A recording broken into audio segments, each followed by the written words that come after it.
¿cómo están mis niños? Continuamos con la hora de los cuentos. El cuento de hoy lleva por título La hormiguita hippie.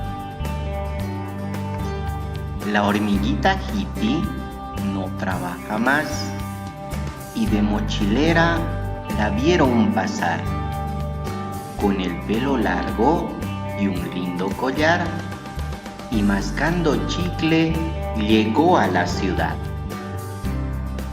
Viajó en un caballo, viajó en un tractor, viajó en una bota, viajó en una flor, viajó en una vaca, también en camión, viajó en 3 perritos y en un ventarrón.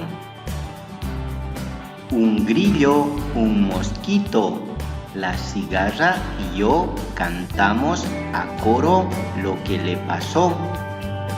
Viajó en un caballo, viajó en un tractor, viajó en una bota, viajó en una flor, viajó en una vaca, viajó en camión, viajó en 3 perritos y en un ventarrón.